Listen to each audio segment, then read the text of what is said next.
नमस्ते दोस्तों, मैं हूं अभिषेक आर्या और आपका स्वागत है आर्या की बातें। यहाँ हम बात करते हैं हर एक उस चीज़ के बारे में जो आपको इंस्पायर करे, आपको सिखाए, आपको एंटरटेन करे। इस चैनल पर मिलेंगे आपको फैसिनेटिंग स्टोरीज, हेल्पफुल टिप्स और बहुत सारी मस्ती भरी बातें। तो बने रहिए हमारे साथ। तो चलिए शुरू करते हैं सफ़र आर्या की बातें के साथ। तो दोस्तों, आज हम बात करने वाले हैं हमारे honourable chief minister mister Kejriwal के बारे में, अरविंद केजरीवाल के बारे में।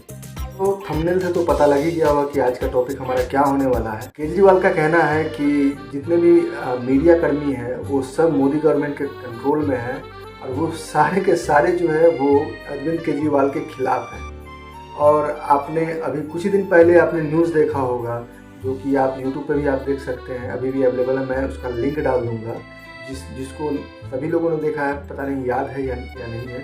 तो कैसे प्रसून वाजपेयी के साथ जो है हमें एक दूसरे के साथ क्या सवाल करना है, क्या बात करना है, इस बातों का सेटिंग कर रहे थे। हाल ही में एक न्यूज़ पास हुआ था कि केजरीवाल ने 4 लाख US डॉलर जो है फोर्ड फाउंडेशन कंपनी से लिया था। और पहले तो वो डिनाई कर रहे थे कि मैंने नहीं लिया।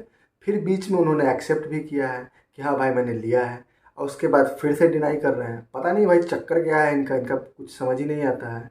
और दोस्तों, आप लोगों को एक बहुत ही अंदर की बात बता रहा हूँ। जो फोर्ड फाउंडेशन है, आपको पता है ना कि फोर्ड कंपनी जो है इंडिया में बंद हो गया है। वो क्यों बंद हो गया है? क्योंकि जो फोर्ड कंपनी है, फोर्ड फाउंडेशन के नाम पर जो है वो एंटी इंडियन वर्क करवा रही थी, एंटी इंडिया वर्क, जो ऐसा काम जो कि इंडिया के मार्केट के खिलाफ है, इंडिया के खिलाफ है। जो फोर्ड फाउंडेशन है वो बहुत सारे ऐसे NGO चलाती है, उनको फंडिंग करती है, जो कि एंटी इंडियन वर्क में वहाँ के लोग इन्वॉल्व हैं। इसी कारण से फोर्ड कंपनी जो है इंडिया से जो है पलायन किया गया है।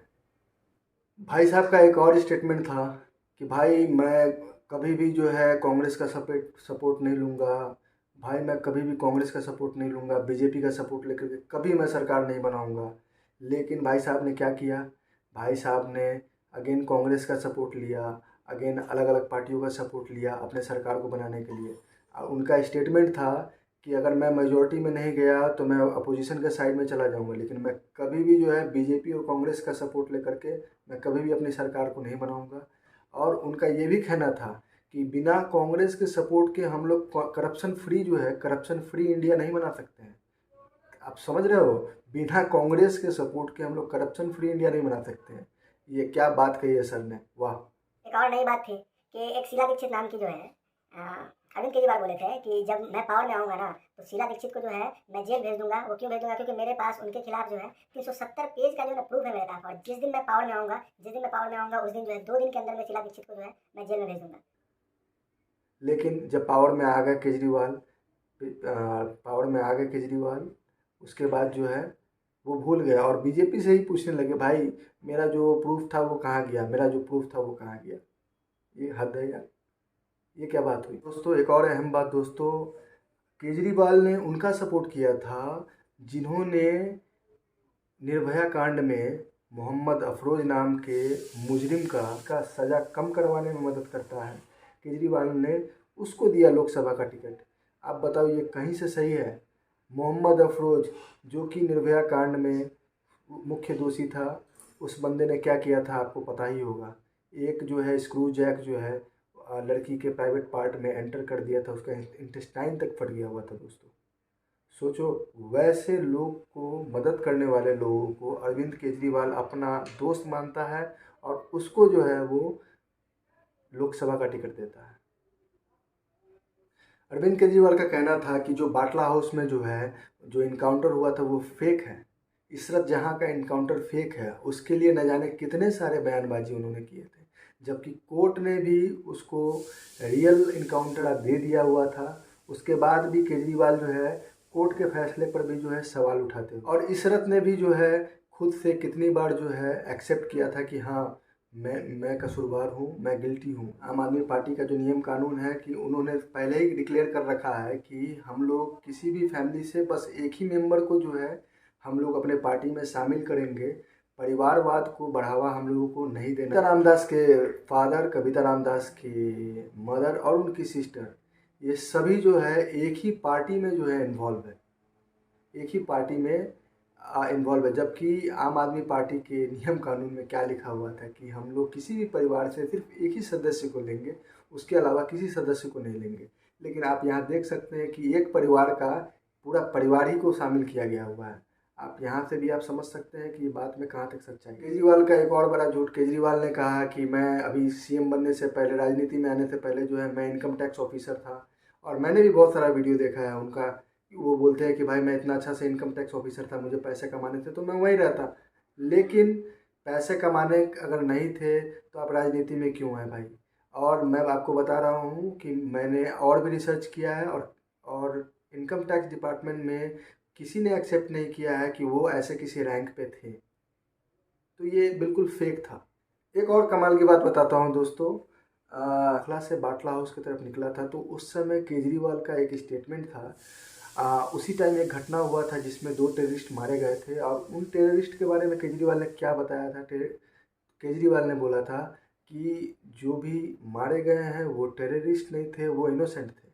और आप विश्वास नहीं कीजिएगा दोस्तों, ठीक अगले दिन झाड़ू यात्रा में जब वो द्वारका पहुँचे तो वो मोहन चंद शर्मा के फैमिली से जाकर के मिले, जिनका स्वर्गवास हो चुका था उसी फाइट के दौरान, जिनका स्वर्गवास हो चुका था उसी फाइट के दौरान जिसके लिए उन 2 टेररिस्ट को सज़ा मिला था।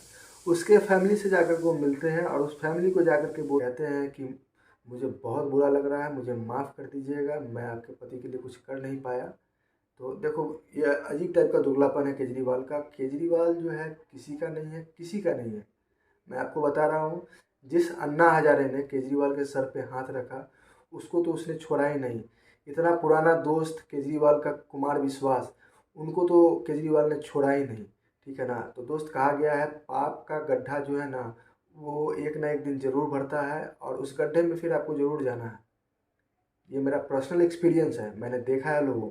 केजरीवाल के बहुत सारे हितकर जो है पैदा लिए हुए हैं। इतना सब कुछ देखते हुए भी अभी तक यमुना का सफाई नहीं हुआ। आज से 10 साल नहीं, 15 साल से ये वादा कर रहा है कि हाँ मुझे यमुना साफ़ करना है, मुझे यमुना साफ़ करना है, लेकिन आज तक यमुना का सफाई नहीं हुआ। अनगिनत लोगों ने जाकर के यमुना के किनारे वीडियो बना दिया, लेकिन केजरीवाल के पास आँख में जो है उसको न दिखाई देता है न सुनाई देता है। वो हंसता हुआ राक्षस है, याद रखना, हंसता हुआ मीठा बोलने वाला राक्षस है और कुछ नहीं है। आप केजरीवाल को सपोर्ट करोगे, इस बार देखना वो दिल्ली का सपोर्ट लेकर के पंजाब बनाया। पंजाब का क्या हाल कर दिया, वहाँ का चीफ मिनिस्टर कैसा है, उसका बोली विचार कैसा है, आप देख लो। ठीक है? केजरीवाल के बहुत सारे सपोर्टर हैं जो कि बहुत दया दिखा रहे हैं, और जो बहुत लोग जो है न्यूज़ में जो है थोड़ा सा इमोशनल सीन बना के दिखा रहे हैं। तो ऐसे भी लोग पैदा हो जा रहे हैं केजरीवाल का सपोर्ट करने वाले। लेकिन मैं उन सभी लोगों से कहना चाह रहा हूँ, केजरीवाल जो है जा कर के इंडिया से जाकर के गठबंधन किया है। क्या ये करना था? उसने कितना गाली दिया है, कांग्रेस को कितना गाली दिया है, बीजेपी को तो देता ही है, लेकिन कांग्रेस को कितना गाली दे रखा है। कहा था कभी नहीं जाऊंगा उसके साथ। केजरीवाल जो है कह रहे हैं कि भाई मुझे बिना किसी कन्विक्शन का, बिना किसी मनी ट्रायल का जो है मेरे अंदर डाल दिया है। उनके सपोर्ट में कितने लोग आ रहे हैं और कितने बात हो रहे हैं कि मनीष सिसोदिया को भी जो है जेल में गया हुआ 1 साल हो गया है। उसके बाद सत्येंद्र जैन को जो है दो साल से जेल में रखे हुआ है, बिना किसी कन्विक्शन का, बिना किसी मनी ट्रायल का। अब केजरीवाल जो है इस कानून से बहुत नाराज़ है कि भाई you are guilty until you proved innocent. क्या आधार पे हम छोड़ दें उसको, किस आधार पे बेल दे दें? अगर तुम्हारे ऊपर भाई, अगर किसी के भी ऊपर जो है रेप का चार्ज लगता है तो ये एक संगीन अपराध है, ये एक संगीन अपराध के श्रेणी में आता है। तो ऐसे व्यक्ति को बेल नहीं मिलना चाहिए जब तक वो इनोसेंट प्रूव नहीं हो जाए। ये आपके लिए है, हमारे लिए है, सभी के लिए है। ठीक है? यहाँ पर हाँ, मैं इस चीज़ का सपोर्ट करता हूँ कि हाँ छोटा मोटा बात है, कहीं भी छोटा मोटा बात पे जो है उसमें बेल मिलना चाहिए। लेकिन जहाँ पर जो है टेररिस्ट का बात आ जाता है, जहाँ पे रेपिस्ट का बात आ जाता है, जहाँ पे क्रिमिनल का बात आ जाता है, जहाँ करप्शन का बात आ जाता है, यहाँ पर तो लोग तभी छोड़ेगा जब तक आप इनोसेंट प्रूव नहीं होइएगा। अगर मानो आप एक हत्यारे को जो है बेल दिलवा देते हो, वो एक मर्डर किया हुआ है, जेल से निकलने के बाद दूसरा मर्डर कर सकता है, तीसरा मर्डर कर सकता है। जब दूसरा मर्डर कर लेगा, तीसरा मर्डर कर लेगा, 1 आदमी का जान, 2 आदमी का जान, 4 आदमी का जान ले लेगा, तब आप उसको गिल्टी फील कीजिएगा, तब आप उसको गिल्टी प्रूफ कीजिएगा, तब आप उसको सज़ा दीजिएगा। क्या अगर एक भी रिपोर्ट आता है, उस रिपोर्ट के मुताबिक शख्स को तब तक बेल नहीं मिलना चाहिए जब तक वो इनोसेंट प्रूव नहीं हो जाना चाहिए। क्योंकि जब तक वो इनोसेंट प्रूव नहीं होगा तब तक वो गिल्टी ही रहेगा। उसको कस्टडी में रखना चाहिए। कस्टडी में इसलिए रखना चाहिए ताकि वो बाहर में जा कर के कोई और जो है अपना मंशा को कामयाब नहीं कर सके। तो दोस्तों, अब आप लोगों को विचार करना है कि क्या सही है क्या गलत है। मिलते हैं फिर हम लोग नेक्स्ट वीडियो में। नमस्कार दोस्तों।